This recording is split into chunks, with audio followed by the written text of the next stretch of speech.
Can you all believe it? The players are ready, and it's not even 8 a.m. I can't believe... the lobby was ready to go at 7:50. The world's ending. Let's get into it, everybody. Tomb of the Spider Queen is going to be map number 1 in our first of 3 best of 3s. France 2 did forfeit their match today up against Germany. I don't know why. I'm sure someone will ask me a bunch of times, but I don't know why. So, Tomb of Spider Queen will be the map choice. No map bans in the league stage, best of 3s, and bans at the top of the screen don't carry over. It's just the heroes that are picked and played. So, with the Meta Madness style of draft in play, we also have no tournament restrictions, so all 90 heroes are technically available. Yeah, they really could have eked out an ARAM there, Nika. Congratulations on first. Lar, congratulations on the last. Big Sid, thank you again for the tier 1. Starting out the stream strong with a tier 1. Alright, Chromie, Blaze, Thrall, and Urel to be banned away for Tomb, and it's an immediate grab onto the Johanna. Alright. Double Soak, Double Soak grouping is really, really strong with them. I'd like to see maybe like some sort of mage with that. Maiev will be grabbed, so you have Spirit of Vengeance, Umbral Bind. Poland does like that, does like their Maiev quite a bit. Lard! Yes. You're cooking all day, you made Pen Dulce, and now you're working on Birria de Res now. What's Birria de Res, though? Birria of Res? Leoric will be picked up as well, the Maiev, so they have the solo lane. They've got possibly a tank. I mean, we have seen it run in the past. But thank you again for the 100 watch stream. Every death comes honor. With honor, redemption. So Johanna, Rhaegar, Hanzo, good ancestral, big burst heal, chain heals, slows with totems, Earth Grasp totem possibly. We have seen Ghost Wolf level 16 as well in the past. I think it's actually Hunger of the Wolf, actually. Ban-wise, maybe solo lane? I doubt it's a Kael'thas. Yeah. With a Malthael ban, there's a possibility for a Deathwing here on the side of Poland. Oh, it's the name of the meat you made. Oh, okay. Thank you. Appreciate it. I'm learning. So I'm assuming you guys are back home or somewhere. I don't know if you guys traveled yesterday or something. I just saw that giant pizza and I'm still angry. I wanted a slice so bad. There's that Deathwing ban I was mentioning. I'm not too surprised by that. Yeah. Deathwing's been seeing a lot of play. Destroyer form is really strong, and so what are we gonna get rid of though, or what are we gonna be picking up here? Excuse me. I will not be denied. Uther Gul'dan. Okay. Could see a Kerrigan still on the side of Poland, like main tank Uther. Could go Kerrigan. They could pick up another healer. They could pick up a Zarya potentially as well. Oh, you're back home. Okay.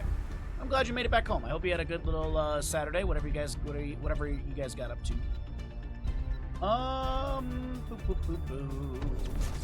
Let's fly. I bring pandemonium. All right, Falstad Chen. Pretty simple draft from Sweden. It's really kind of just checks all the boxes. I do feel like this could be a Q build Falstad. I also could see auto Falstad as well, but I like the idea of going Q build. Granted, Gul'dan has Fell Armor at 16 if he goes that direction. Honestly, I think Gathering Storm is pretty strong. Just not as popular and strong as the auto build. Tremble before me. Okay, so they will pick up a standard tank in the Diablo, so they're going to be having a lot of control and lockdown on the side of Poland, and dive as well. I mean, you have Diablo, Shadow Charge Overpower into Uther Stun, Maiev Umbral Bind, you've got Gul'dan Sustain Damage, you got that Horrify potentially.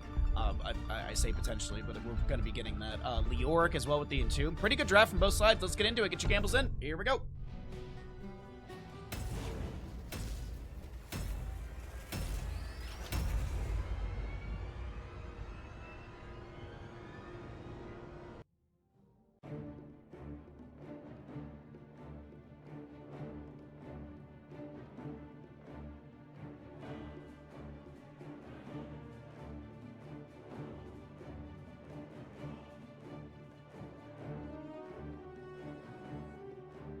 Man, I'm struggling to wake up today. Sorry about that, chat. 10K on Poland. All right. Yo, what's up, Callie? 10K on Sweden. Perfectly balanced as all things should be. Good to see you, bud. You're just in time for the map 1.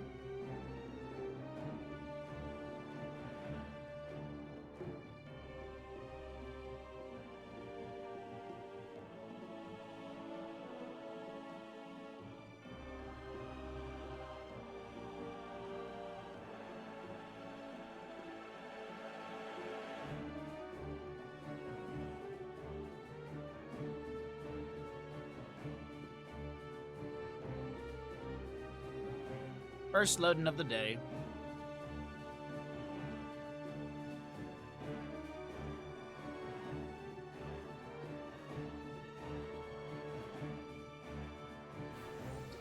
All right, we are locked and loaded, everybody. Here we go. Map number 1. Sweden on the left-hand side with Max Passion Chen, Gia Hanzo, Bergold Rhaegar, Make Falstead, and Skog Johanna.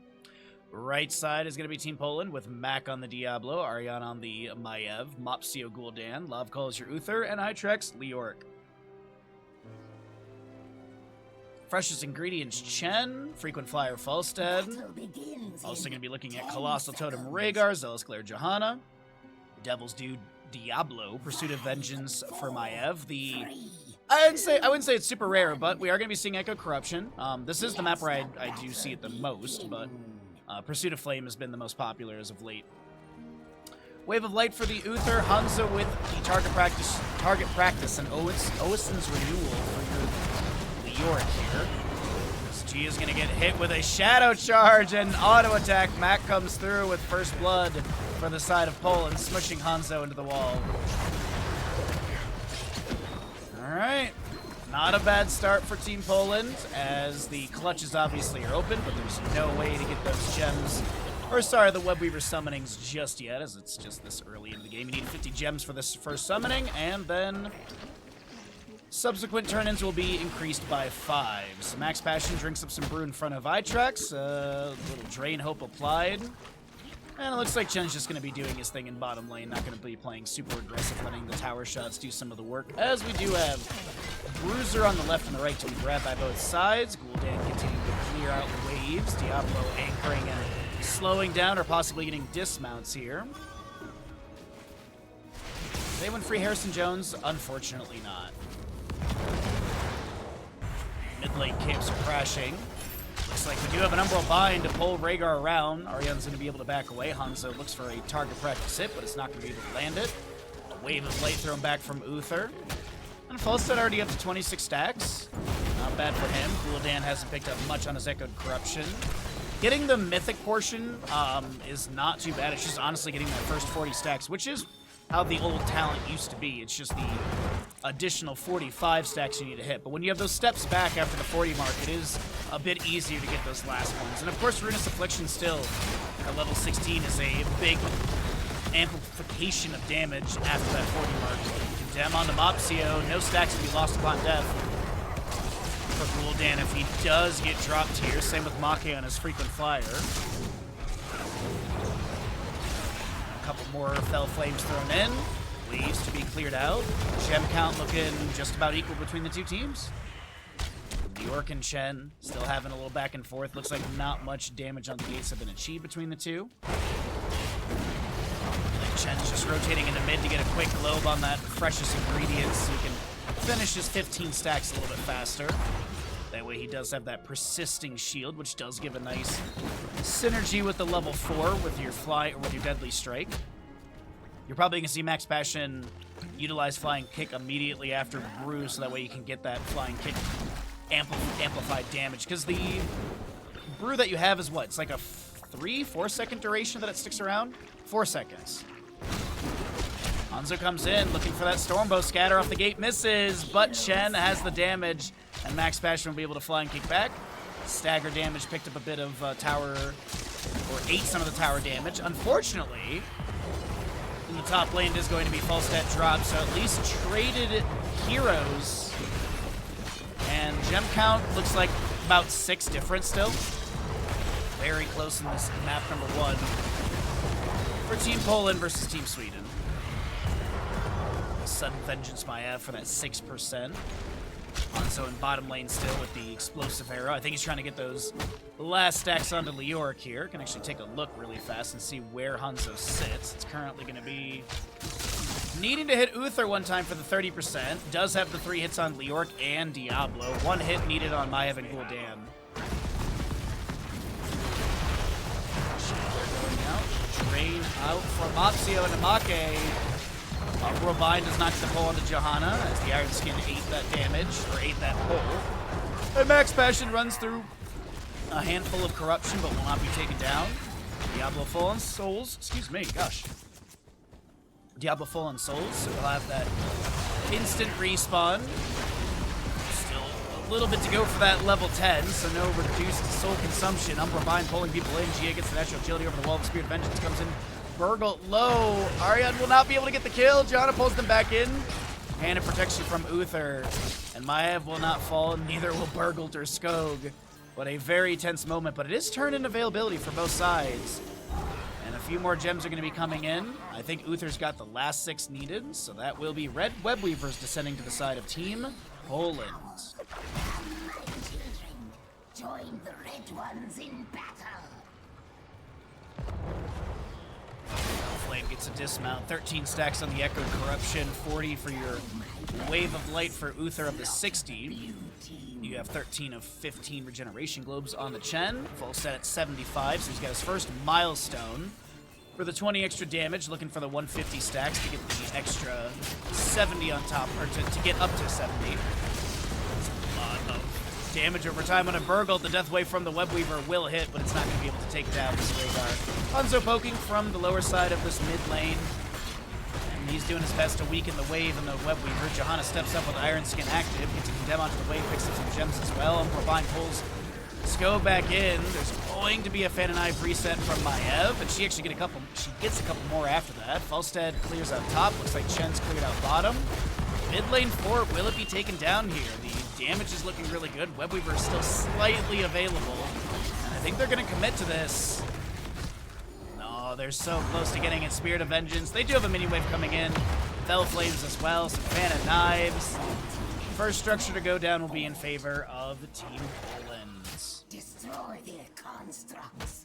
Reclaim the gems of my power. Alright, heroics are here. Right side, we do, of course, have Diablo going into Lightning Breath. It is a containment against Maiev. Divine Shield for Uther. We do have his reduced soul consumption as well, so he's only going to be eating up 75 of his 100 souls when he does die. Horrified Gul'dan and Entombed Leoric. Yo, what's up, Kaimo? How you doing today, bud? See you.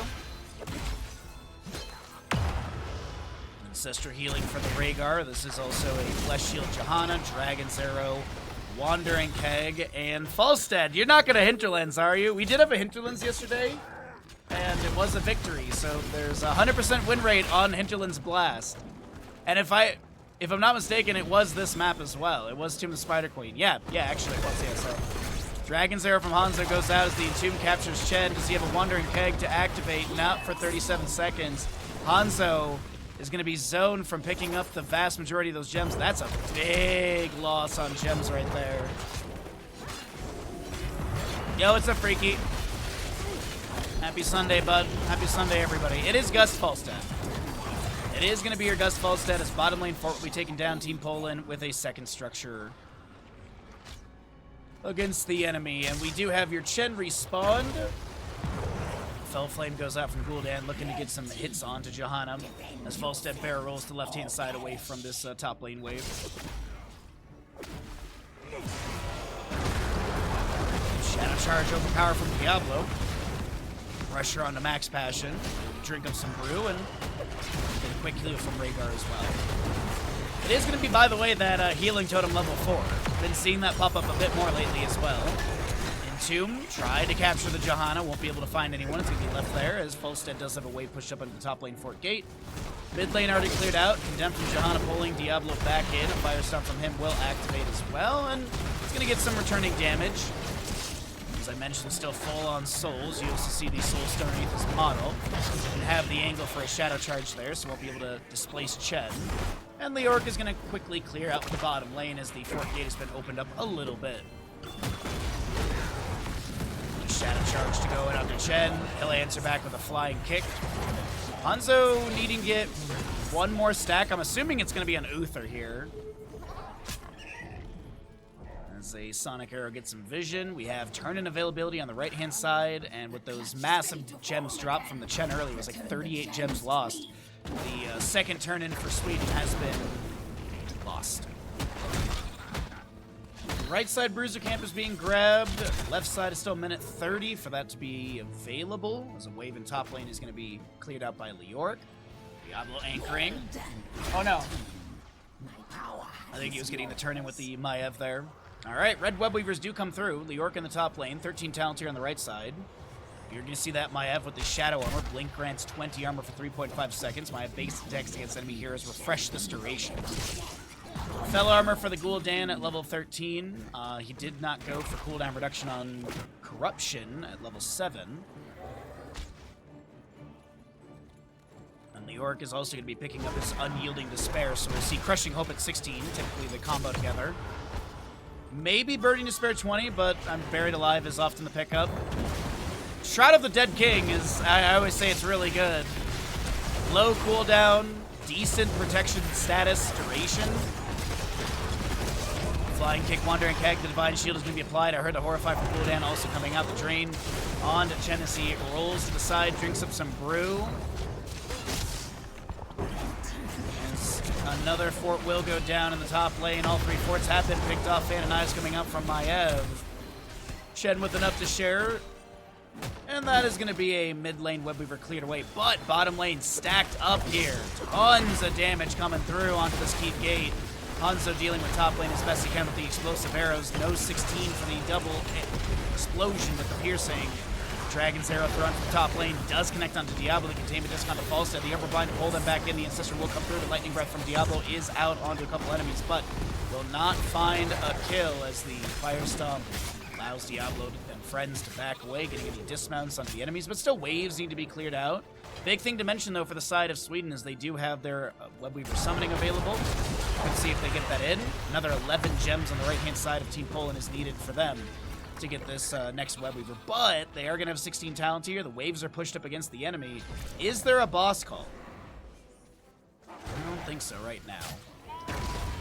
So I'll have to worry about Falstad Gust, Dragon's Arrow, Wandering Keg as well. Do have the Horrify for a little bit of that boss pit control, but still. 16s are here. Benediction, Brunus Affliction. You do have that Debilitating Flames. There's your Crushing Hope for Leoric. Vengeful Knives, Maiev. And the gems were picked up, and that's enough for another Webweaver return, and I think we're going to be seeing that from Team Poland. Sweden down the talent tier and level. They may lose their Chen here. Does he get a Wandering Keg? The Benediction. There's the Wandering Keg, but he's caught by the Entomb. He's going to roll to the side. Is there a Corruption from Gul'dan? Wandering Keg expires. The Scatter comes out. There's going to be a Wraithwalk from Leoric. The Horrify doesn't hit right there, which is wild to me. Gia getting hit with that Ruinous Affliction damage at the tail end. 3 stacks needed for the step backs on that Echoed Corruption. Well, this is just a really good map number 1 for Team Poland.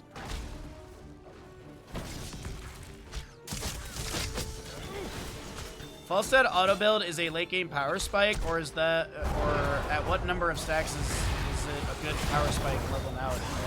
Well, it's not an active upgrade. You don't get your damage increases until you hit the milestones. First milestone at 60, second at 150, mythic at 300. But we're 12 minutes in, and this is pretty average for a Falstad auto attack player. Shadow Charge goes in, Max Passion hit with the Ancestral, Wandering Keg will come through. You also have to keep in mind, it's not just the stacks as well. You still have the activation with the 60-second cooldown for the 25% attack speed and Tailwind for 4 seconds. So keep that in mind as well. Diablo's going to be going down. His soul's expended. Hanzo looking for the last hit into this Maiev, and the scatter from Gia is good. Bottom lane keep will be lost during this chase, but a few kills from Team Sweden are picked up, and that is going to pull in some more experience. Unfortunately, they're going to be down by that passive experience gain They have pulled in more from minis, obviously. Some later game heroic kills. You can see that passive is about a 5k difference. Structure, obviously, is a big difference as well. So we're now, let's say, 1,500 between the two. Yo, what's up, SD? How you doing, bud?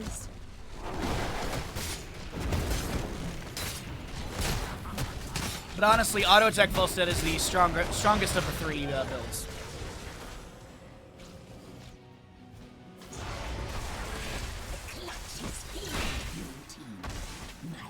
What's up, Vic? How you doing? Gia Hanzo. Always a treat to see some Gia Hanzo.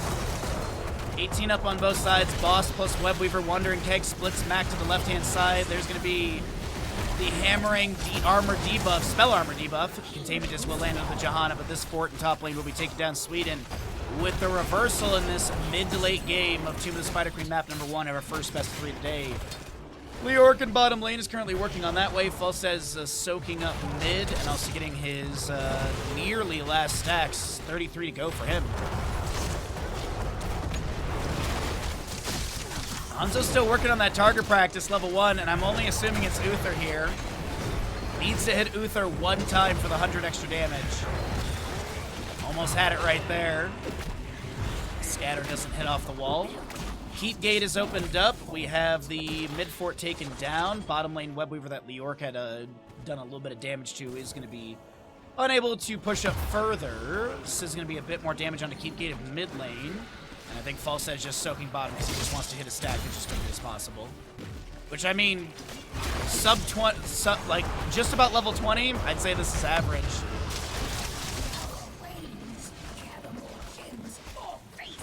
Especially on Tomb here with the double soak and such like that. He did go Boomerang level 7, which you can go Secret Weapon and Boomerang both valuable with this build. Boomerang gives you more wave clear, and also the Spell Armor debuff is not too bad.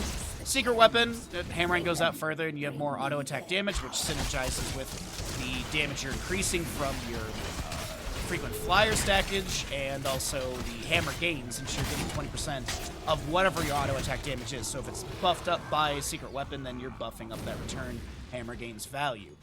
Vigorous Vaulter automatically picked up at level 20 for the Maiev, 51 souls for the Diablo. Containment Disc will land onto Johanna. Dust comes out. Apocalypse from Diablo. No, that was a Hellgate, sorry, from Diablo right there. I was like, wait a minute, that's not right. He took Lightning Breath. Horrify from Gul'dan will be activated. Condemn from Johanna. No level 20 just yet on the left-hand side. The Lightning Breath from Diablo trying to cook up Chen as he does roll away with Wandering Keg. Tons of damage onto Leoric, and he needs to Wraith Walk away.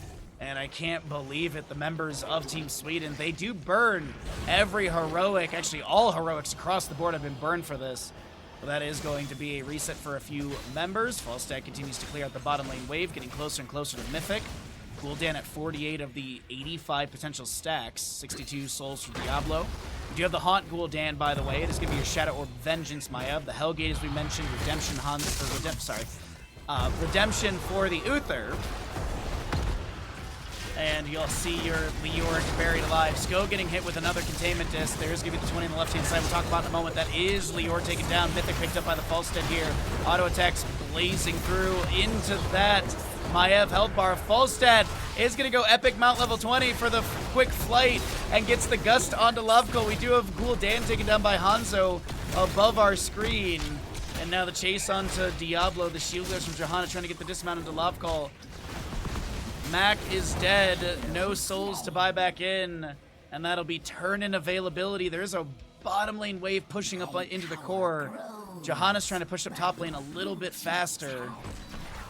And, what's the game plan here? Top lane, I believe, had the most damage to it. They might be able to end through top lane. Falstad's going to quickly clear out these catapults, and then he's got Epic Mount, so you can easily just fly over. It should be off cooldown already, because it's only a 25-second cooldown there. You see it going across the map.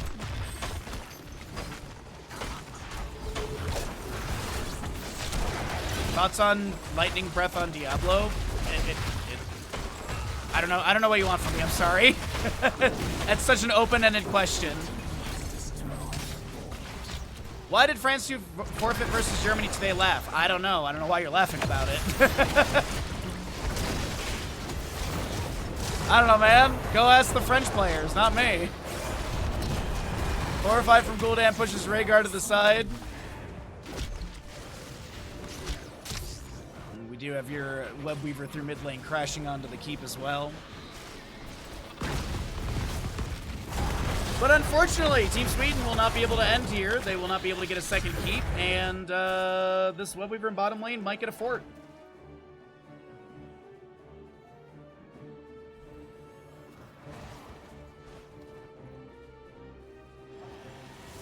Urgot reset, positioning. Back off from Hanzo and Chen as well. And the Web Weaver in bottom lane doesn't even take down the fort, so this is constant catapult pressure with no periodic through the bottom lane, and we're seeing a boss play right now. Falstad dead for 19 seconds. Blessed hammers from Johanna being utilized, I believe, to get vision of that boss pit, but I don't think they're going to go for this. I mean, Chen's going to currently work on bottom lane wave. Johanna did go indestructible level 20. We didn't even talk about that. The rare indestructible pickup, but I mean, Johanna has been getting bursted a lot post, and the play has been containment disc onto Johanna and then play into that as well. So I think the indestructible is a fine pickup. Farseer's Blessing standard, Bullseye Hanzo, and Purifying Brew for the Chen.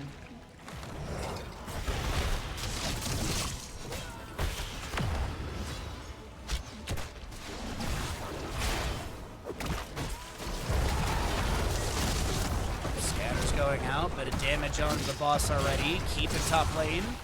Space created with Gust right now from Falstad just to try and get some rapid damage onto the boss. And he's going to be taking a lot of damage buried alive onto the Jahan on the right-hand side, and she is going to be overpowered by the Diablo. Lightning Breath will be activated against Australia coming out. The Dragon's Arrow landing into a couple enemies as the Wonder Keg does try and displace this by F. Divine Shield will be applied to her to mitigate that displacement. Umbra Bind will not find a pull on the max passing because of the Purifying Brew level 20. And that'll be keep taken down. Boss gets 0 damage onto the core, shielding or anything.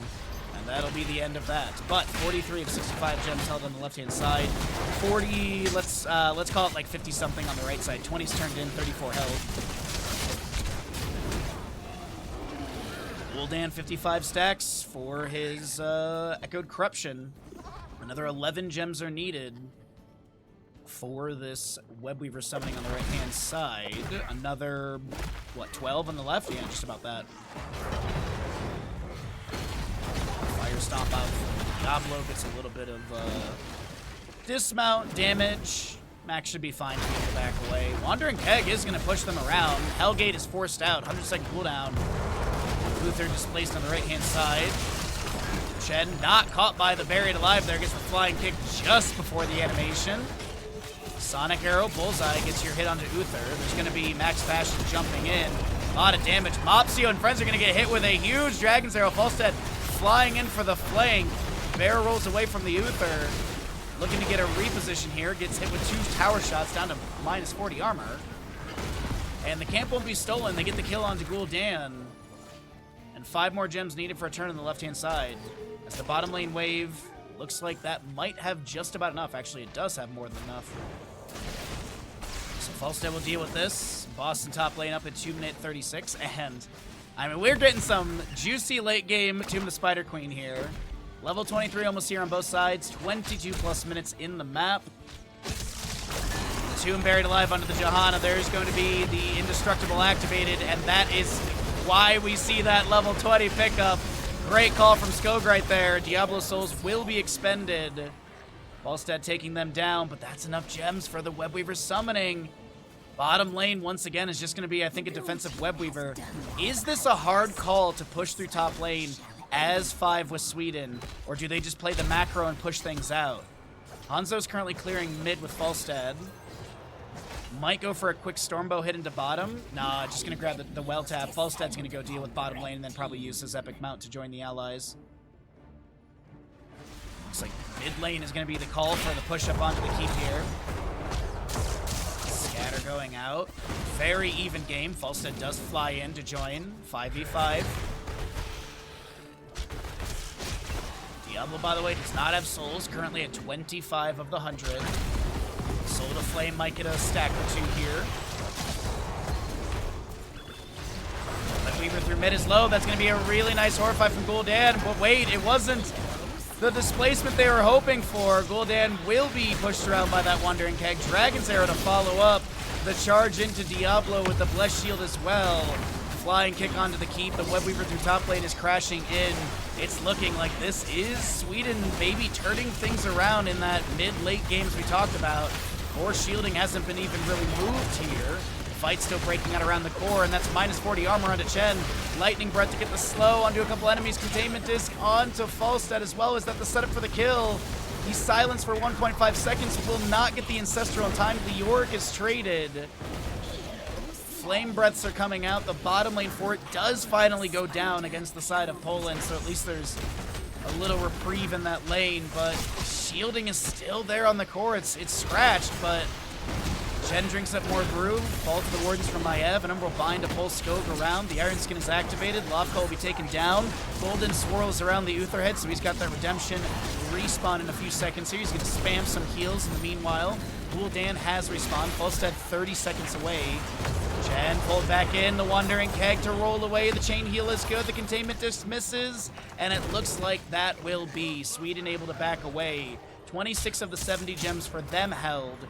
54 of 65 turned in for Poland. They need a singular gem in a lane to be able to get Webweavers, and it's Boss plus Webweaver looks possible. Falstad down for 8 more seconds. Let's have that epic mount, though.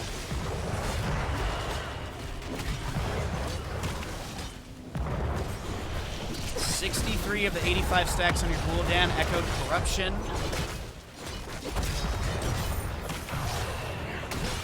Oh my god, Sweden's just gonna go end.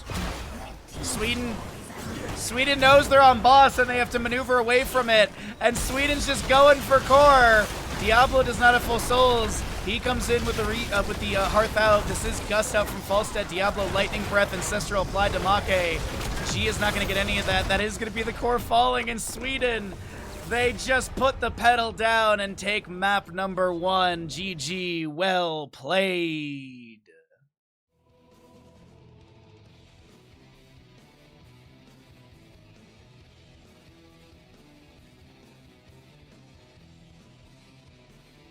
Owl, Apocalypse is the least popular heroic for Diablo at this level of play.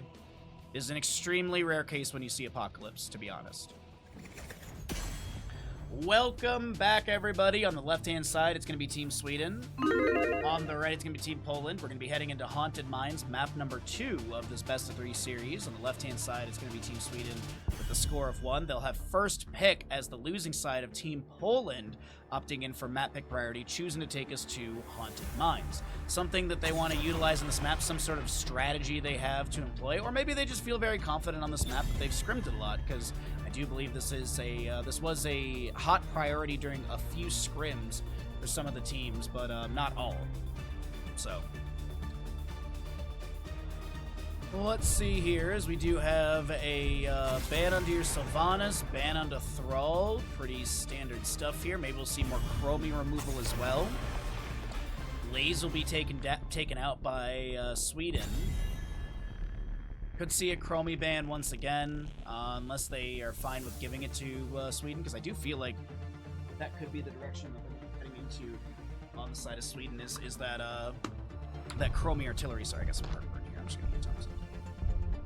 I'm sitting here and I just feel the heartburn. I don't know why. Material will be removed. Okay. Do your worst. URL control for the sapper camps, which is kind of the real objective of the map, is grabbing those sapper camps, pushing them into lane to get some early siege onto fort gates and possibly the structure. Hopefully that's the lane where your golem is going to be spawning as well, so that way you can get the additional, or like having the early siege so your golem can then push onto the main structure.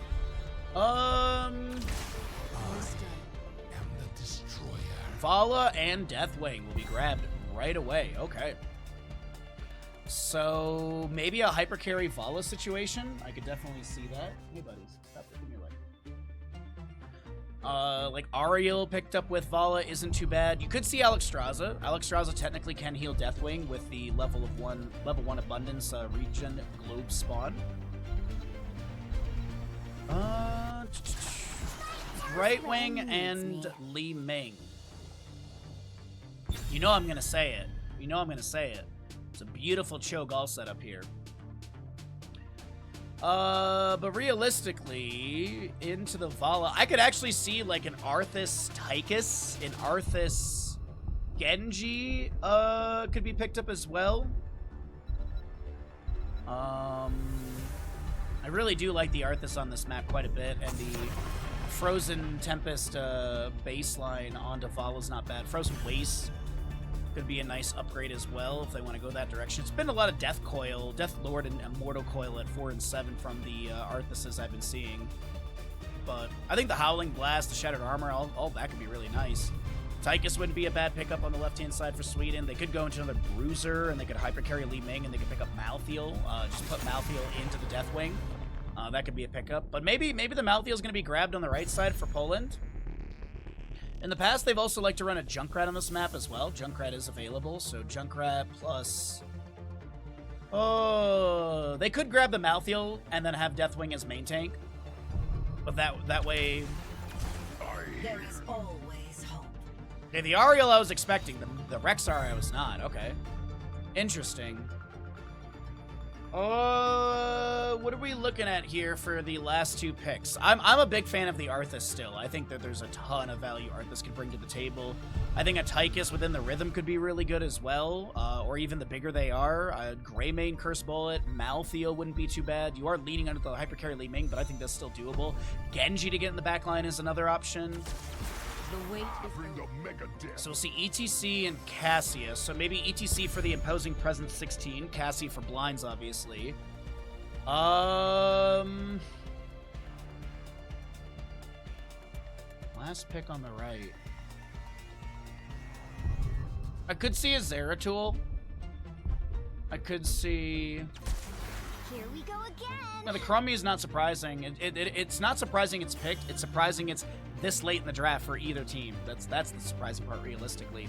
I like the Poland draft. I think they can take us into a map number 3. If I was a gambling man, I'd be leaning on them. But you're the ones who get to gamble, so get your gambles in. Here we go.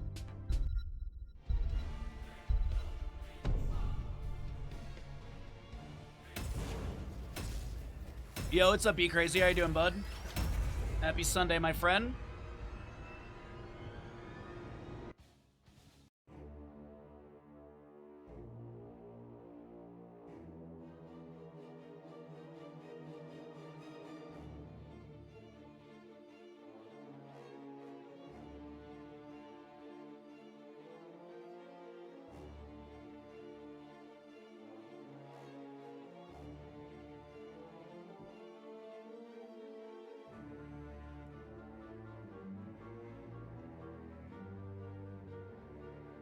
All right. Kerrigan priority has really fallen off lately, I feel. Ever since there was more stacks added in, we haven't been seeing her as much, and I do feel like Tomb of Spider Queen, the first map of the series, was a really good map for her. Maybe if this goes to a map 3 and we head to, like, Infernal, maybe we'll see a Kerrigan, possibly. How are you on this wonderful day? I'm doing great. I'm doing great. I got some, I got sleep. Restful is not the word I would use, but I got sleep, so there's that. Since today's a shorter day, I'm gonna go meet up with some friends on the mountain, and then I think I'm gonna do like a movie night tonight for myself. I've got like a bunch of movies I want to see, so pretty chill day for me. And then tomorrow is just a ton of choring because the family arrives on Tuesday. So tomorrow is shopping, cleaning, laundry, all that stuff. Bandit gets a bath tomorrow too. Alrighty, Bandit's bath aside, we've got Team Sweden versus Team Poland. Team Sweden with the score of 1 looking to make this a 2-0 series. And I believe that would be the only map they play today. Yes, this is the only series that Sweden and Poland play today. Up next is Germany versus Ukraine. Later on, Netherlands versus Poland 2. But Make, Cassia, Gia, Li Ming, Max Passion, Urel, Burgled, Brightwing, and Skog ETC. Mac for the side of Poland will be on the Deathwing. Ariane, Chromie, Mopsio, Vala, Lavkal, Ario, and Itrex, Rexar. But of course, Misha's played by Misha. No one controls Misha. Aetherwalker, Dauntless, Lightning Stroke for Cassia, Hypershift, Block Party ETC, Bird of Prey for your Rexar, Dragon Soul, Time Walk's Pursuit, Puncturing Arrow, and Searing Light. Oh, that's a good flanking. Urel, Righteous Hammer, Vala goes down. Chromie, the follow-up kill, and Li Ming gets the resets, and it's a Gia Li Ming, and they'll start out this Sapper Camp for the bottom side of the map. Now, Chromie Death Timer low, but will she be able to respawn? Oh, no, the splash of the Arcane Orb took out the time trap. I was wondering if she'd be able to get the activation, but nope. So I'm assuming this will be Sapper Camp fed in, and then probably going to go for the north side Sapper Camp.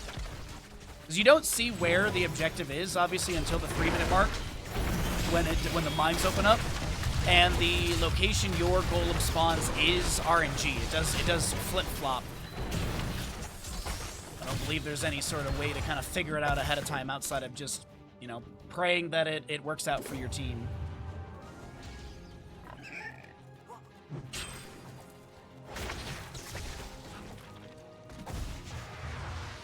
All right. Oh, no, I'm not. Yeah, I wasn't talking about Kerrigan for this map, but I mean, like, Tomb of the Spider Queen, the last map. I'm just surprised we didn't see her there. Oh, I wasn't expecting her for this map. It was just a conversation thought that popped in my head about it. This is going to be, though, top side Sapper Camp grabbed over the side of Team Poland. Yo, what's up, Cam? Make in bottom lane gets a Lightning Fury out, multi-shot hitting onto, I believe, a minion there, so it actually bounced over to Make, but didn't get the stack. Coral Anomaly level 4 for the Chromie. Pretty standard pickup with the Time Mark's Pursuit, faster arming time. Lower cooldown on your time traps, you reduce it by 8 seconds. It's a 15-second cooldown, so now you have a 7-second cooldown per charge, and it activates faster as well, or arms faster, actually, is a better way to phrase that.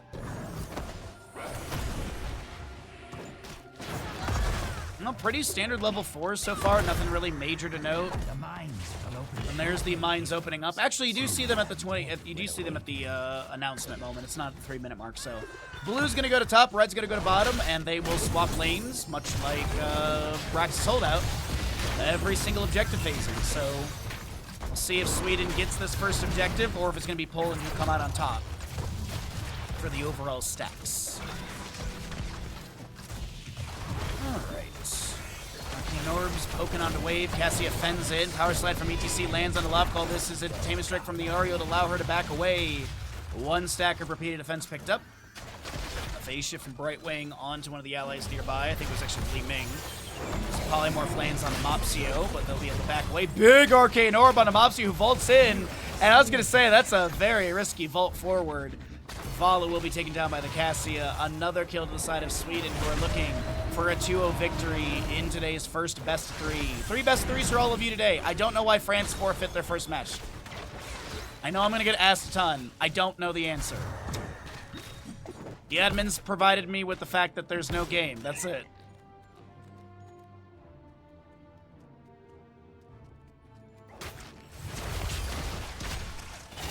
Starts out left side, ETC Cassia just nearby. Deathwing getting a few on the bottom right of the mines. He takes flight out of the mines. He'll take flight. It'll be all good. Rexar Misha grabbing some northeast Risen Miner Skulls. Urel getting the northwest side. Looks like you have a small fight to break out in the bottom lane. It also looks like this is defense here, trying to deny the Sapper charge, but all of them go through. Sidewall, tower, and gate have been taken down.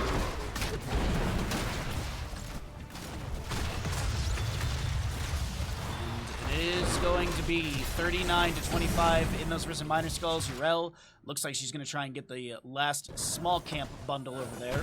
Rexar and Misha did head to top lane. They're going to try and get that 7 talents here for the allies. And it is going to be, what is that, 47? So nearly the stronger Golem. See how things work out with the remaining 28. There's always 28 left on the Underworld boss, as we call it. Cassia gets hit with a charge from Misha. There's a drop from Deathwing as the onslaught is blocked by that tree. Facia from Brightwing helping out Make's health bar. Sapper camp over here being contested. Urel working on a bottom lane wave, but it looks like this camp will go to the side of Team Poland. No proper greeting for the Chromie. She is going to be going into the Mobius loop. Deathwing takes flight once again.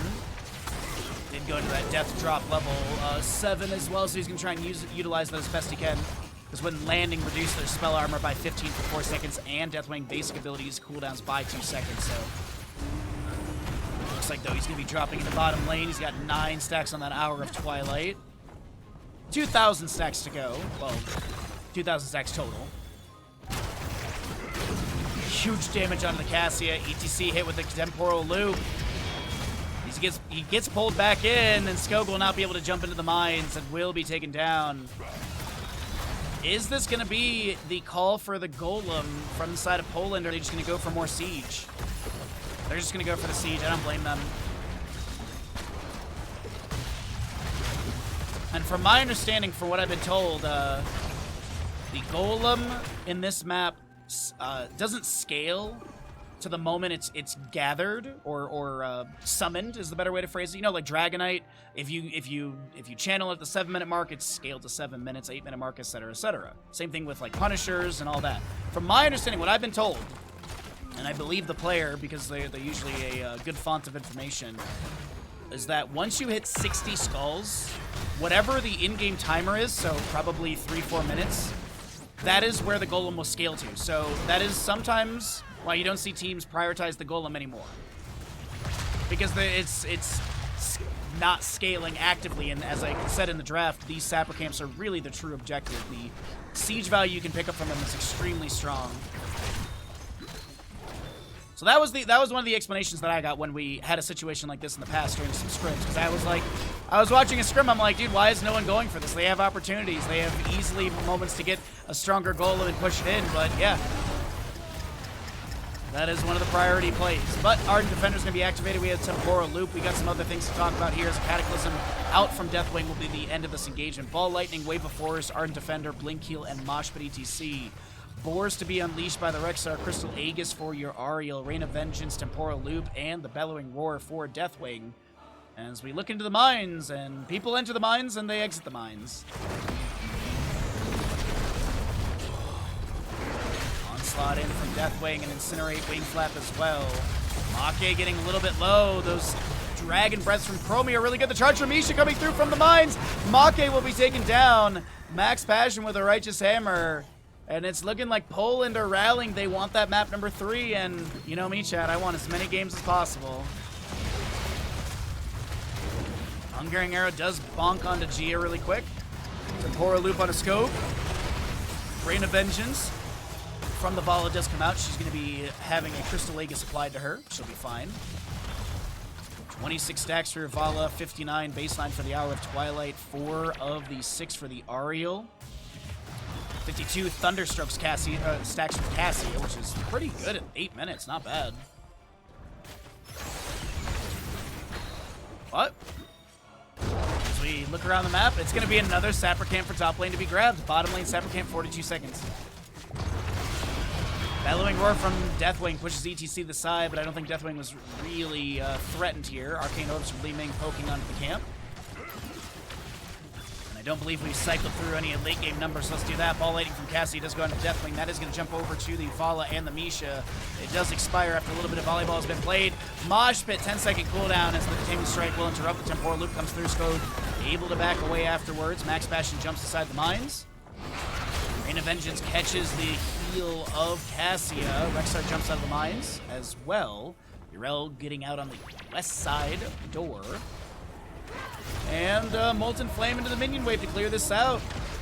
Southside Sappers are available. Could see a pivot down into that lane, possibly. Nisha does get taken out. Power slided from ETC. Crystal Aegis is activated onto the Vala. She vaults in onto Skog afterwards. A Tame Strike into the wall. Hungering Arrow bouncing around. Chromie Sandblast go out, but no one to be taken down. Meanwhile, Yrel pushing onto the fort bottom lane gets some damage here. We're still waiting for our objective to be finished out. But I'm assuming, yep, Sapper Camp started. ETC will scout this. Time Trap is set up. Multi-shot and Hungering Arrow from Vala getting some damage onto the cow. Deathwing drops down. Bellowing Roar up in 1 second. And they get this camp again. Doubtful gets the charge in. Li Ming Arcane Orb is missing, but Yrel's there to clear out. Or sorry, one Sapper's cleared out by the team, and Yrel gets a little bit of damage here and there onto the others. Time Trap onto ETC, but he's able to power slide to the side. 34 stacks for your Vala. 5 of the 6 for the Ariel. 67 on Cassia now.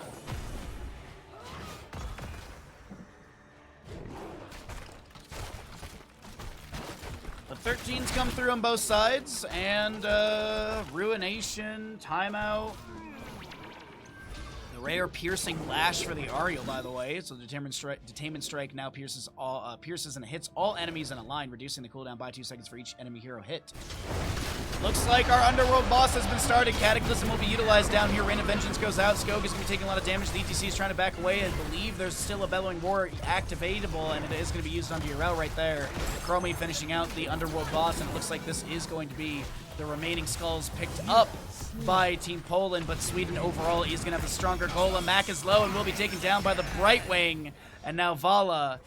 She is kind of caught out over here. Detainment Strike onto ETC. Polymorph onto Vala. Arcane Orb connecting. Spell Armor's there with that Gloom level 13. Mosh Pit gets a connection onto 2. There's no Misha to interrupt. She was caught inside that Mosh Pit. Ariel takes a little bit of damage. She's going to get a self-cast Crystal Aegis, but I believe even with that explosion damage, it is going to be Ariel taken down. Bottom lane, Siege Giant and Minion Wave will take down the fort just as the golems will be summoned here.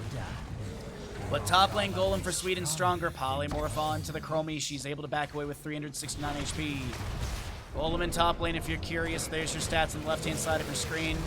I should show bottom lane before it goes down because he's an itty-bitty fella.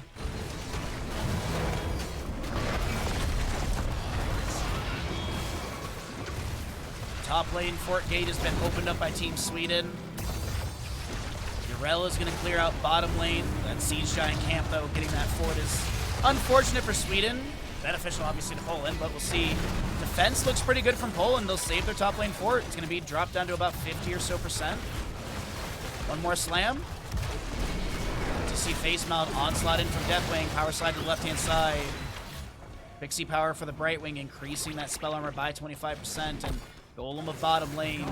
Minion Wave and all is going to get some damage on the Keep Gate. No Yrel for this camp. And so this is going to be Sappers moving on into top lane. Can they get these pushed in for the fort?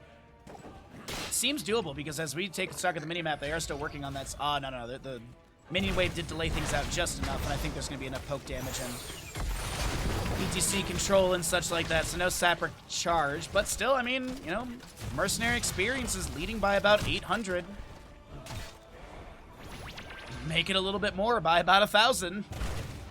Still, though, 16 talents here faster on the left-hand side by about 3/4 of a level.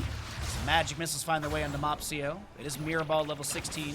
Templar's Verdict. There's that imposing presence we talked about in the draft from the ETC. Critterize. You also see your static electricity for the Cassia. As Misha, unfortunately, is going to be taken down. Temporal Loop applied to the ETC. Rain of Vengeance follows up a lot of damage. Wars unleashed by the Rexar. Maybe looking for more chase. Li Ming is not going to get hit by the Rain of Vengeance. Deathwing, meanwhile, is still pushing a Sapper camp into bottom lane and does open up the gate a bit further. And still has one tower available, and the next golem for the side of Team Sweden is going to be heading into that bottom lane. Poland is going to be heading into the top lane. Arcane Orbs from Li Ming poking onto the fort over here. Nisha once again taken down. Deathwing dropping down from the sky. He does have that gaze onto Destruction level 16. Onslaught onto Burgle, who blinks to the side. We do have a ball lightning from Cassia bouncing around. Then from Cassia, she jumps out of the mines. We do have the Detainment Strike pushing her back. 16 right side, you do have the Reservoir of Hope. The big thing for Vala is going to be that Manticore. As Mopsio takes a lot of damage. Time Trap onto a couple. ETC is going to take a handful of damage to poor Luke applied to him once again. We do have the Crystal Aegis onto one ally here. It's going to be the Vala. She gets taken down. The Bellowing Roar comes out a little too late. And now Team Sweden enter into the mines with the kill picked into the Vala, and ETC Cassie are going to start working on this northeast side. Yrel is going to steal some vision from the enemies. North side Sapper camp up in 28, south side 54 seconds. And as I said, blue golem to bottom, red golem to top. Rexar and Misha look to push things up, but it is unfortunately Team Sweden, the dominant force here. Poland just can't find an edge in these team fights. Anytime Poland looks like they're having like some sort of moment where they can maybe find a fight, maybe get an advantage, is the Sweden just either lives or just turns things around like we saw with the kill in the Vala top lane. It seemed like Poland had that fight, but it just did not work out in the end. And my god, this golem is going to be a big beefy fella as we have all of the individual Risen Miner camps grabbed. The only thing that has not been picked up is the Underworld boss, which Vala is going to start this out. Golem is going to be scaled to about 15 minutes in game time. And I think this Underworld boss is going to be given. ETC, Cassie, and Brightwing will show bottom lane. Rexar and Misha, I don't think show... sorry, the Urel and Li Ming have not shown anywhere else. Rexar and Misha rotating the bottom. They will scout out this left side camp. ETC will zone here. 72 to 28 on these golems. This Cassie hits 97 stacks, and we'll show you the weaker fella of this top lane, so you can see what he looks like stat-wise, and we'll jump down to Poland, because I'm assuming this is a guaranteed 4 with the Sapper camp already pushing in. Gonna drop it down a little bit if they do get the triple charge. Vala gonna try and clean this out, or clear it out. Definitely dropping down to help out with that clear as well. So no Sapper camp charge here. Deathwing Molten Flame clears out the minion wave. So here's your top lane golem. 30,000 points of health, 444 damage. In the bottom lane, 51,000 points of health, 741 damage. Brightwing works on the top lane. This bottom lane golem confirms the fort. Let's see how Brightwing's doing over here with the minion wave and tower shots. They'll probably lose their fort at this current rate, but I don't think that's a big concern. Sweden want to try and take down this keep. The golem here in top lane still at about 60%. Time trap onto ETC, Rain of Vengeance early. ETC will be taken down though. This might deny the keep from being taken down. As I said, fort will be lost here in top lane. So this keep is going to be still 60-ish% health, but I do think there's going to be a rotation to try and just take down this top lane fort. Cassie's going to eat some tower shots. She does have her armor from her trait, which is only going to drop down to -10 since it's 30 baseline at max. For now. And we've got a level lead. We've got a 3-kill advantage. Team Sweden. They're half a level to that 20. Magic Missile finds purchase of damage onto that Chromie, and she'll get a quick heal from the Ariel. 7 stacks on Reservoir of Hope, increasing the overall energy bar by 55 per stack. Yeah, 55.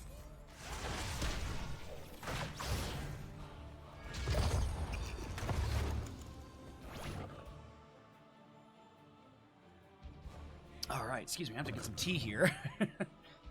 It's been a non-stop brawl. Right side Siege Giants are going to be started. Sapper camp in bottom lane, 7 seconds until it's available. A wave in top lane is going to be... yeah, this wave right here is going to be enough for your level 20. Misha gets a charge out, but it does not connect onto the enemies. Fall a multi-shot as well. Brightwing showing top lane is going to get that 20. Infinite Ball Lightning, as it is going to... it's only going to get a couple bounces. Repulsion, Invisible Friends, ETC, Ride the Lightning. Urel is probably Seraphim, because it's broken, and I hate it.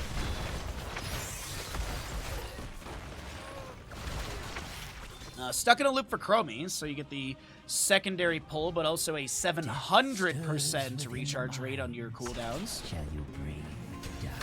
Obviously upgraded from the 500 of the... oh no! That's an unfortunate kill onto Vala. Or an unfortunate death of Vala, however you want to look at it. Oh no, the golems are back in... the Risen Miners are up in 10 seconds. Golem will be top lane for Sweden. Onslaught in from Deathwing and Incinerate as well. Magic Missiles poking out here and there. Mostly focused onto the keep. Same thing with the Arcane Orbs. This is going to be keep taken down during all of this. This is so unfortunate for Team Poland. Gia gets chunked by Deathwing. And actually, they do save the keep. Never mind. All right. Magic Missiles hit onto Misha. Vision Camp will be grabbed. Time Trap from Chromie is going to be stopping Cassia. She runs through a bit of that Dragon's Breath value. Max Passion sticking around. But the Underworld camps are going to be started. There's 72 skulls between all of these. 28 is always going to be on the Underworld boss. 20 on the right side is going to be that Destroyer's Rampage for Deathwing. Stuck in a loop, as we mentioned. Diamond Resolve. Kill Command for the Rexar, which is a root now. Goodbye, ETC. But yeah, the Diamond Resolve, when Crystal Aegis expires, it grants the target 75 armor for 5 seconds. Acrobat for the Vol, which is pretty common with this level 1. Max Passion gets away, pushed up on Keep. Burgle Tarthing right next to them. And Sapper Camp in top lane, pushed up by Mac. Or Make, sorry. Different M, my brain. It does look like Prison Miners are actually going over to Team Poland. So they may have the stronger overall, which is going bottom lane. Keep Gate was weak. Team Poland could win with this Golem, actually. Unless Sweden is going to do a Sweden thing like they did last map. See, Siege Giants are going to be pushed into top lane. Oh, they're going for, yeah. They're going for the Underworld boss. I think Poland's going to try and push in and win through bottom lane, and I don't blame them at all. Rise again, my golems, and unleash your bounty. Let's see if we can get that map 3 off of this. 51 stacks for the Vala, if you're curious. I got some stats for all of you while we're waiting for this here. 306 damage, bonus damage, and then the initial hit is 307, so it's 600 and what, 12 damage? 13? 613 damage. And then you have bouncing shots. You have Acrobat for more vaulting. Ooh, that's scary. Cassia, by the way, let's take a look at her really quickly. It's 120 stacks, 200 bonus damage, baseline 360, 560 damage on a hit with a Q.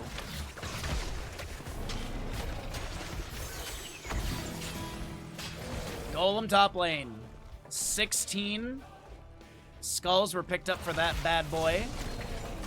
Golem bottom lane with 84, 70,000 points of health. 892 damage. Let's see, is this going to be a Poland push for a map 2 victory? Take us to the map 3 and find out. Or at least, sorry, get full duration for the series. ETC power sliding, mosh pit activation. No interrupt, Crystal Aegis activating the Mopsia with that diamond resolve.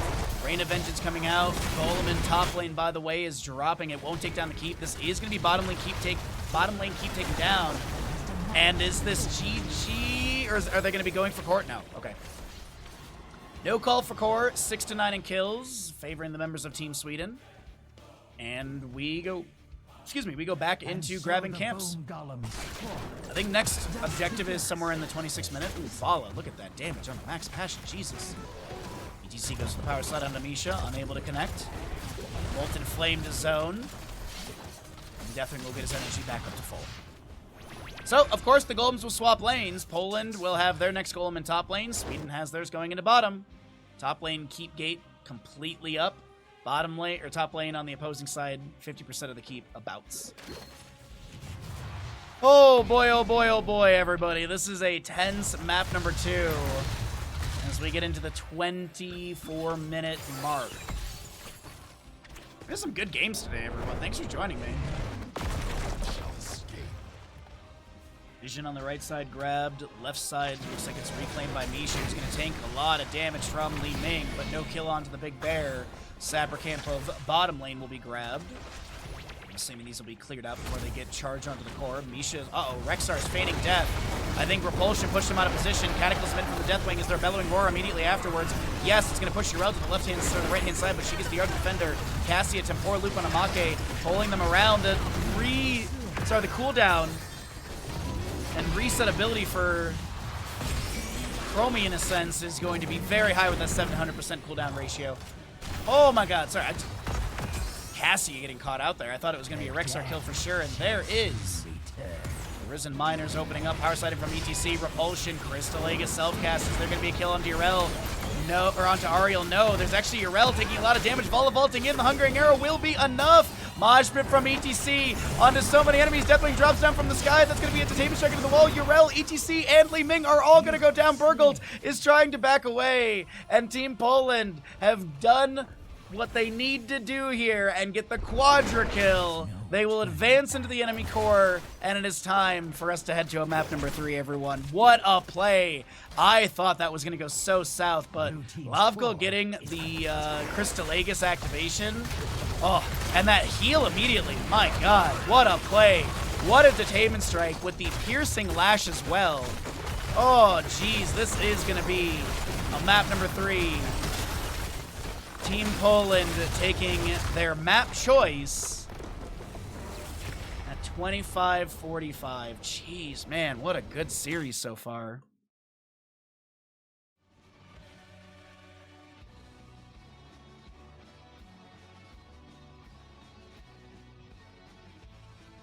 Oh, that mosh. My heart broke for Poland when that mosh went out, and then I was like, they're all dead.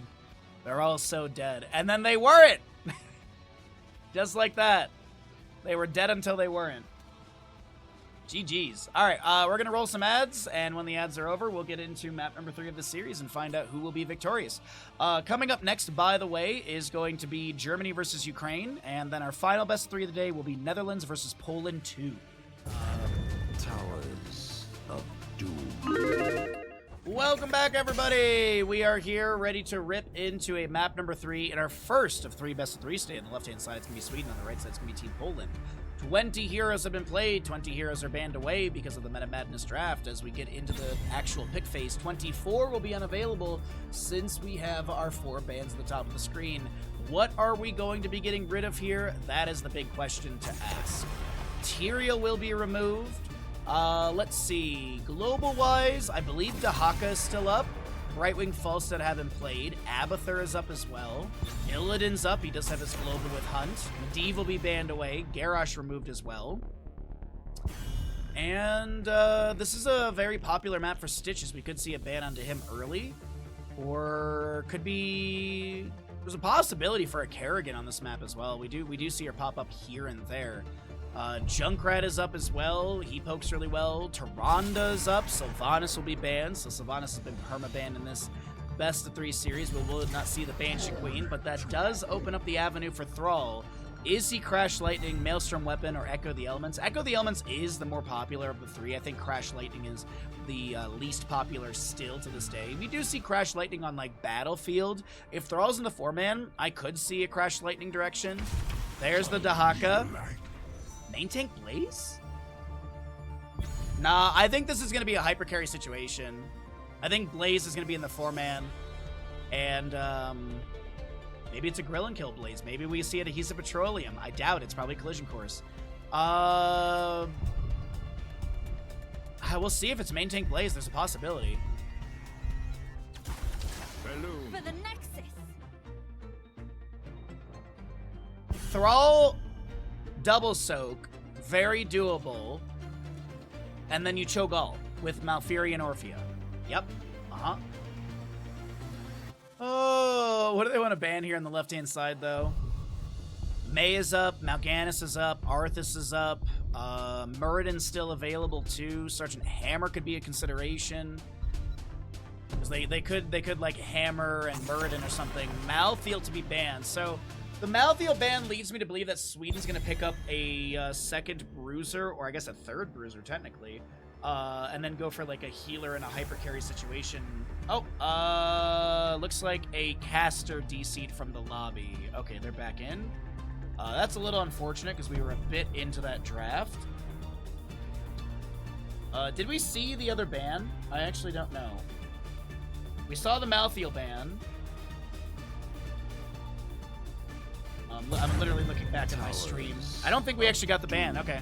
So the other ban didn't come through. So we're going to try and speed run this draft right now. Unfortunately, we were halfway through it, and we had a little DC in the lobby.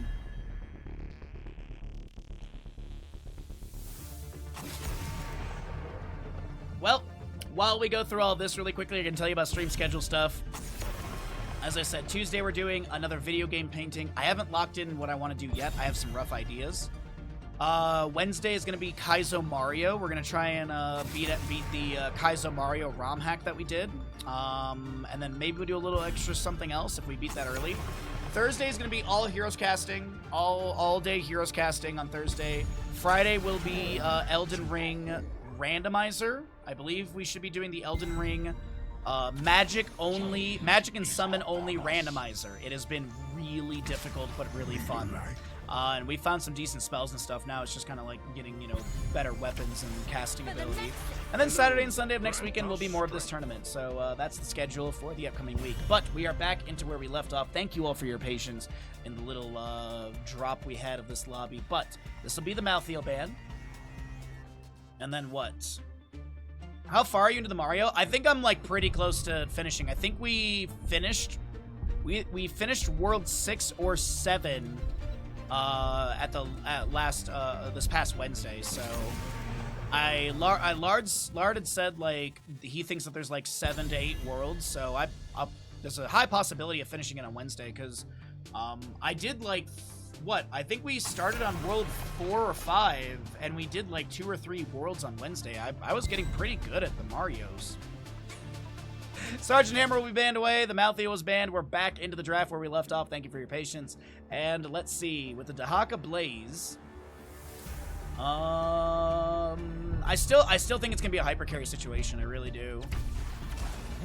So there's Varian Tyrande, and then maybe the hyper carries like Kael'thas.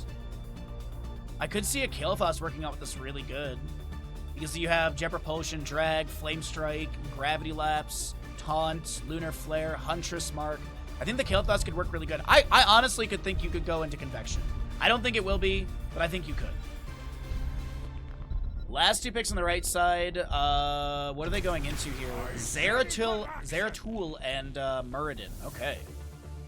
I gotta say, Poland's draft is really scary. I really think that Poland's draft is phenomenal here. That Zeratul is a scary X factor. Last pick. What are we going into?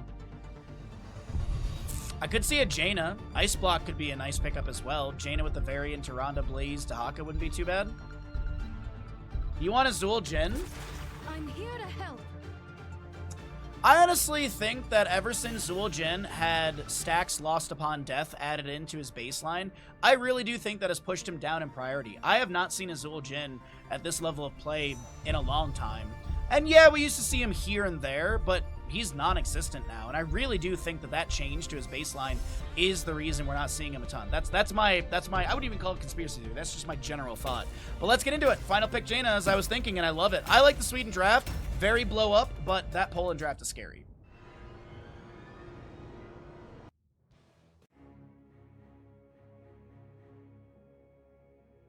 All right, so map 3, first best of 3 of the day. Get your gambles in, everybody. Thanks for joining me. Thanks for hanging out. Thanks for being here, and thanks for being awesome. Appreciate everyone watching the content, lurking, chatting. Hopefully your Sunday is treating you well. If you're lurking while cooking breakfast, please make an extra plate for me. I'm hungry again.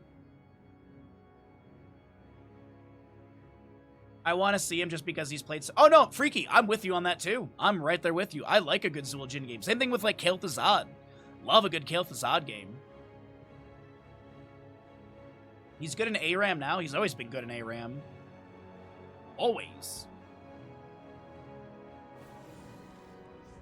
Left side of the map is going to be Team Sweden with Make Blaze, Gia, Jaina, Max Passion, Dahaka, Burgelt, Tyrande, and Skog Varian.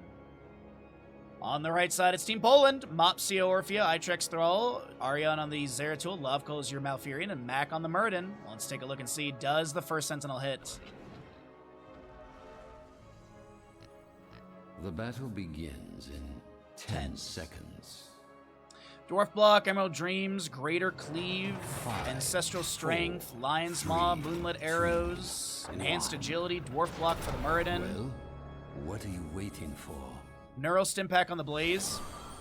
Sentinel missed, by the way. Neural Stimpak is going to be the activate to gain 40 mana and cause basic ability cooldowns to recharge 100% faster for 5 seconds. Jaina, Fingers of Frost, Orphea will be bursted down. Tyrande taking credit for that kill. Minus 15 armor onto Mac right now as that Jet Propulsion does land into the Muradin. That minus armor was from your Huntress Mark, by the way, as a charge kisses Malfurion, and Muradin lands a Stormbolt back onto Varian. So Dahaka will be heading into top lane. Little ZVP in the top lane, you know, Zerg versus Protoss sort of thing. Invade onto the right side camp. Really good call right here, and Make will be able to grab that globe for the Jaina. She's already on 2 stacks. She does have a mythic value as the... Jesus Christ, the Orphea just respawned. Captain Moron. Yes. Congratulations on your 40 watch streak. Thank you for the continued support and your consistency in watching and supporting the best place to watch Heroes of Storm on Twitch. Echo the elements for the Thrall. I didn't mention, but the Jaina Mythic, by the way, so she has her 12,000 for the Ice Block, and then she has the Ice Cold at the 30,000 mark. Tyrande, She has Lunar Blaze as a baseline quest now. 10 stacks gets you the 30% range increase on your Lunar Flare. 20 stacks gets you Piercing Sentinel, and 40 stacks gives you what used to be Shooting Star at level 20, now replaced by Sentinel Commander, which we don't see very often. Varian kind of zoned low. The Tyrande gets hit with a Stormbolt. The Jet Propulsion lands onto the Orphea just above. Pyromania activated by the Blaze. You see his 40 armor. Taunt Varian is already picked up. Jaina will be going into her Frost armor as a Lunar Flare lands onto your Murden. You also have Tyrande with the Elune's Chosen, Lurker Strain, Dahaka, and Blaze. What are we going into here as 1, 2, 3 Sappers make it into the gate. Kona Cold from Jaina does confirm the last little bit of damage on that. A taunt from Varian on the Murden, just as he Dwarf tosses the side. A Lunar Flare connects to the 4th stack on Tyrande. Now, also to mention for Murden, he does have his own baseline Hammer Time. I hate it. You get 2 stacks when you hit a target afflicted by a stun.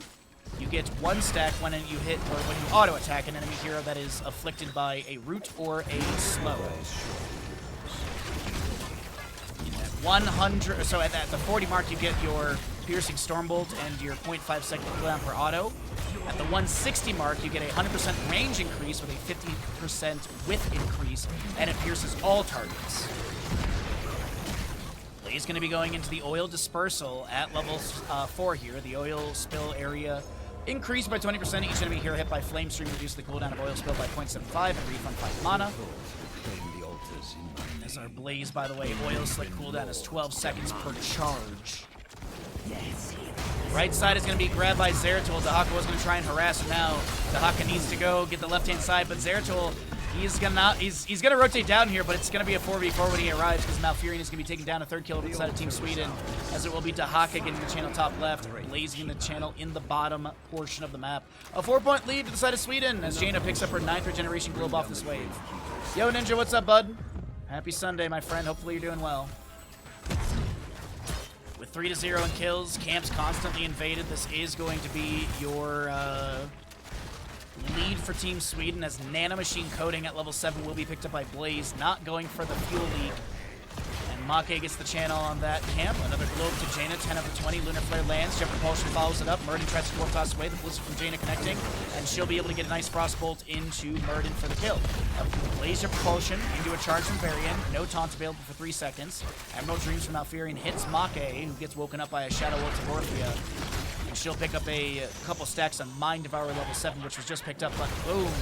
1 Sapper takes down the tower. 1 Sapper makes it into the fort. So we're 4 minutes, 20 seconds in. Top lane camp will be grabbed by Thrall and Zeratul. Sentinel Throne up there will scout this out. And actually gets the hit on to Thrall, but there's not going to be any invade or anything like that achieved. Tyrande already working on the left side Sapper camp. And but it's still about a half a level between the 2 teams. We are going to be seeing the Huntress Fury, which has been the more common level 7 that I've been seeing from Tyrande's. Ranger's Mark at level 13 is often synergized with it. So Tyrande basic attacks against targets with Hunter's Mark bounced to nearby enemy heroes passively, increase the Hunter's Mark duration by 1 second, and its cast range by 25%. And then you get cooldown reduction on your Lunar Flare and Hunter's Mark with that Ranger's Mark level 13, as Orphea gets deleted right there. Jesus, man. Mob Call is, I think, the next to go down, and Team Sweden, they are not here to play in this map number 3. They are just looking to shut it down and get the 2-1 victory. Sentinel will not hit Zeratul, as he sidesteps the incoming Sentinel, but Max Passion and Aryan will trade. 4-4, still a 4-point game, leading in favor of Team Sweden. They do have their heroics, Water Elemental, Starfall, Warbringer, Bunker, and your Isolation for Dahaka, but the bottom lane fort will be taken down. 5,000 of the 12,000 for Jaina Ice Block. 30,000 is that Ice Cold, as I mentioned beforehand. But we got some other stats to go through. Zeratul blinks in, will cleave onto the wave. As it should. And Dahaka is going to be able to Dark Swarm this top lane wave as well.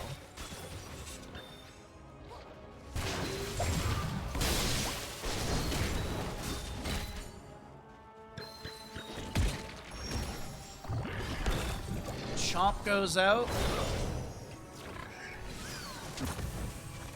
Farming gets skells.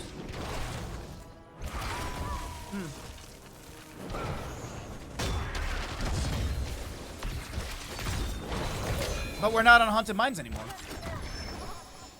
Blaze over here is going to get the jet propulsion onto Orphea. Lunar Flare misses. Zeratul gets taunted by the variant of VP onto the enemies here. Eternal Feast, Sundering, Twilight Dream, and you'll be seeing an avatar from Murden for the heroics on the right-hand side as we do have a Sundering from Thrall to push back the enemies. The bunker from Blaze has been summoned, and that'll be your bottom and center objectives available. Kel, thank you for the hydrates. Got a nice cup of Mango Tango tea. Oh, new bags of tea are coming on Tuesday. I can't wait.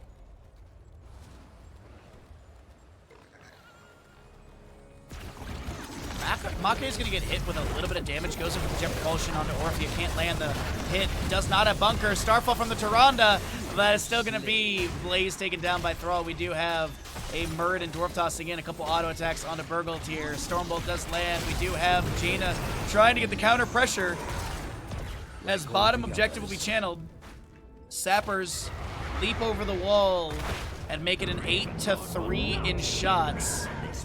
As we look at 29-20, a 9-point game. Nika, thank you for the redemption. We'll do it after this game as we're getting ready for the next lobby. Dahaka in the bush on the right-hand side, but his allies aren't around. Jaina's still working on that camp. And it looks like they'll give this bell tower. Yeah, Dahaka's going to get the Hearth out. Bell tower given back over to the enemy. Next objective on the minimap preview. What are we looking at here? Bottom, center, or bottom location. 8 minutes in, so we still have another 4 to go for the center teleport and keep upgrade values. He's in mid lane, is going to get hit with a Stormbolt from Murden. 31 baseline stacks for him.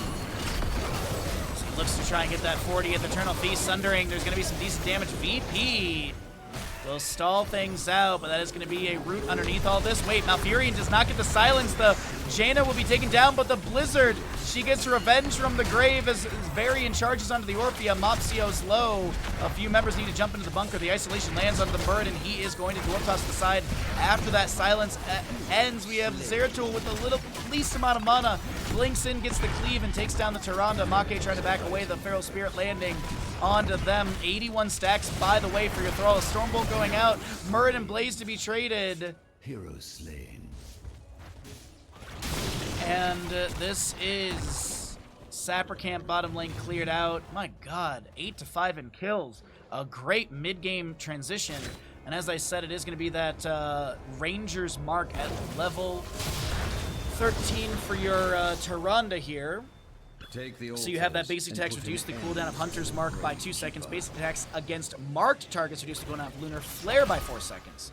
Sentinel gets 1 delay. Dahaka brush talking on the right-hand side.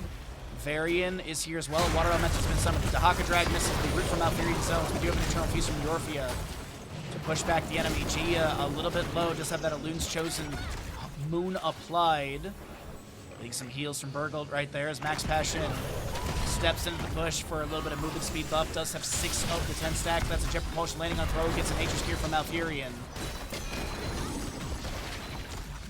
Murden 2 stacks away from that Piercing Stormbolt. He actually just gets it right there. So he's got cooldown reduction and piercing value, which is big for Murden.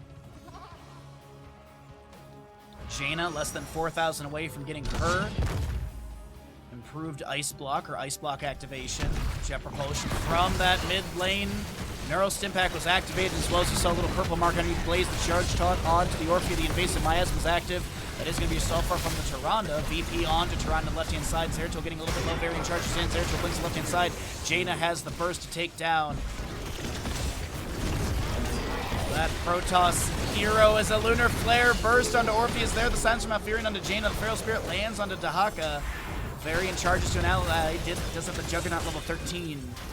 Sundering comes through. There's going to be an interrupt onto Dahaka's drag because of that. And now Blaze working on this camp. We have Tyrande going for the channel. It's going to be a 29-16 game, favoring the side of Sweden, who have had a couple wobbles here and there, but overall they have corrected course and they are in control of this map number 3, Towers of Doom. I am lord of this realm, and it would not be stolen from me. 1 stack for Tyrande needed to be able to get her 30% range increase on the Hunter's Mark. Thrall's done with his Echo of the Elements. And yeah, no level 16, so that wasn't Thunderstorm, that's right. So Echo the Elements is done, which is really nice. You have the extra charge, you have the mana cost reduction, you have the extra bounce, and then you also have the initial target taking multiple hits and the additional bounces to the side as well. So yeah, the Chain Lightning can now strike the same target multiple times and also strikes one additional target per bounce. I gotta nail that phrasing down. That one's hard to remember.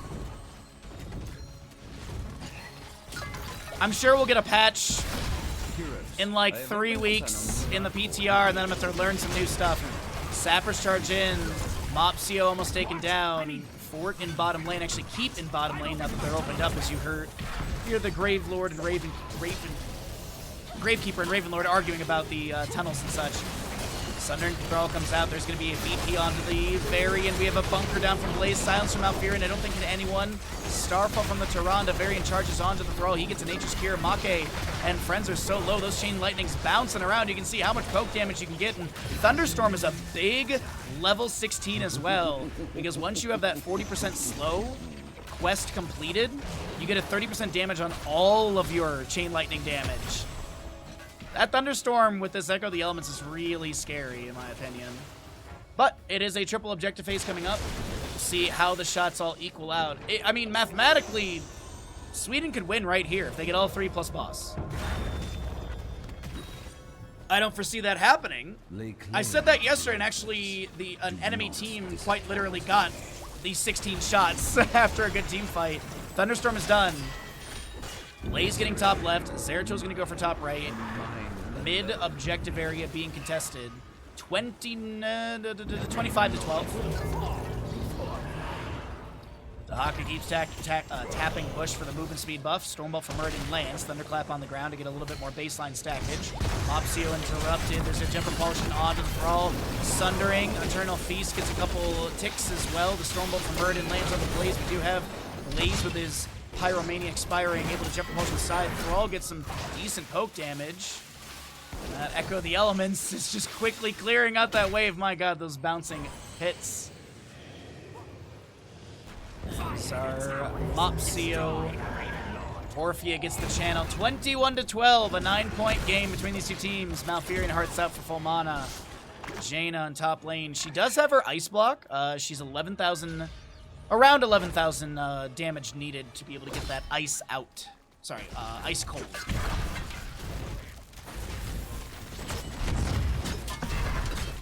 Possible invade. Banner sees this coming through. There's a charge taunt onto the Thrall. The Starfall and Lunar Flare activated. Orphea Mind Devour level 7's done. You do have Dahaka Enhanced Agility completed as well. Bunker was utilized. Jet Propulsion onto the Orphea. The Chomp comes through. The Invasive Miasma. The Shadow Waltz dashes. Make gets taken down. And Varian will fall as well. Murden Dwarf tossing in. Stormbolt onto the Jaina. Sundering pushes Gia to the side. Ice Block, but Gia's dead. Sapper Camp bottom lane will be managed by the Orphea. She and friends do have a mini wave coming up. We'll see if they look to push onto the fort. Single objective in the center of the map is going to be coming up here in about... Oh, they're going boss, I think, actually. Oh, no, Dahaka. Oh, no, Dahaka. He's got Tunneling Claws level 16. Does have the Lurk Restraint as well. And the Enhanced Agility allows him to back away. Okay, he's fine. I was worried, but he's A-okay. No big deal. Shots will be coming through from boss. I'm assuming this will be 8 shots in total. 4 from the boss and 4 from the objective. You still have respawn, rotations. I think the safe call from Team Sweden is just eat the 8 shots. And it'll be a closer game for sure. A 1-point difference if I'm not mistaken. But yeah, you can see Varian and Blaze are just kind of leaving the Hull of Storm areas. And Malfurion already in position for channel. Actually, no, he's not. Just kidding. The time is now, heroes. And 20 is getting close on both sides. Sentinel from Tyrande will not be able to hit as, I don't know if Mopsio intended for that, but you know what? We'll say they did, and it's now a 1-point game, everybody. 13 to 12. Towers of Doom, the best map, and here's the story. 9,000 for Jaina, less than 9,000 for Jaina. Blizzard down on the wave clearing that out, so there's no minions to possibly work on the fort. Thrall does have Thunderstorm stacked completely. Charge taunt from Varian onto the Thrall. He walks into a Lunar Flare. Sundering will be activated. Bunker forced out from Blaze as well. And Dahaka Zeratul will continue to soak. And this will be just about 20s for both teams with the objective of the announcement of the objective of bottom lane. Let's see here. Wintermute, Contagion. You have the Elun's Wrath, or Celestial Wrath. As well as the Glory to the Alliance for Varian and Blaze. Fortified Bunker. What are we looking at here? Level 20, bud. It is Fortified Bunker. Astral Communion for your Malfurion, by the way, so activate to channel for 1 second, then instantly teleport and cast Twilight Dream at the target location. Cooldown is shared with Twilight Dream. Increase the Twilight Dream silence duration to 5 seconds. Mountain King Muradin, giving you a second charge of the Dwarf Toss and Thunderclap. Varian charging onto Thrall. There's going to be a Starfall from the Tyrande, Eternal Feast from the Orphea. No monster within. She went into the Ancestral Strength, level 20. Sorry, Eldritch Conduit. That is also going to be Balloons Chosen applied to your Varian. Blaze misses the Jet Propulsion of the Zeratul. Camp is going to be stolen here. And you also do have your World Breaker for Thrall, the Shadow Mending on Zeratul. That's the Eldritch Conduit. Big VP onto 3. Sappers are stalled by that for a moment. There's going to be a root. There's a ton of damage going out. The Bunker from Blaze, the Jet Propulsion coming out as well. GSO very low. Make, maybe the next to go down. The Feral Spirit will come through. Make gets the Jet Propulsion. The Elu's Chosen, keeping them alive. That level 4 is so good. But the fort will fall, and 5 shots will rain into the core of Team Sweden as Poland will need to go clear out mid lane. Dahaka still getting some lane pressure here and there. 8 to 12, a 4-point difference. But Team Poland leading for what feels like the first time in this map. Chain Lightning out from Thrall, poking at the fort tower. Windfury here just to open up the lane a little bit further, but is this going to be punished? Zeratul comes in for a cleave. Dahaka's brush talking in. Sundering will be utilized. Your propulsion's the answer. The drag lands once again. There's going to be a ton of damage under the Thrall. Will he be saved? I don't think so. Stunned for a moment. Starfall from the Tyrande. They're just fighting inside the Starfall, and it's going to be Skog taken down. And the Starfall with the level 20 Celestial Wrath upgrade is not going to get the value they're hoping for. Increase the slow Starfall to 60% cause it to apply Hunter's Mark to enemy heroes while inside the area of effect, which does have synergy with that Huntress Fury with the bounce and then also the Ranger's Mark cooldown values we had talked about as well. But this is going to be mid lane keep left on a sliver of HP. They'll convert that the last second, so that way there's no contest over. Wow, that's really good macro call from Poland right there to leave it on a sliver. I think Orphea with a Dread can throw that in and take it down, right? Yeah, that's probably dreadable. The issue is I think the enemies are going to be around to defend this, so yeah. Chain Lightning from Thrall will get some bounces. Zeratul blinks in. He has that Wormhole level 7. Sundering from Thrall goes out. Unfortunately, doesn't get the push they're hoping for. Sapper Camp at top lane pushing up. This could be GG for Team Poland here for the reverse sweep in this best 3 series. Zeratul is heading to bottom lane for the channel, and it's a lot of zoning right now. Team Sweden. Lovkol gets the channel. Zeratul will not be interrupted. That's GG's, everybody. That is going to be a map number 3 with the reverse sweep over to the side of Team Poland. And they pick up victory here on Towers of Doom. GG, well played. Oh, man, what a good series, everybody.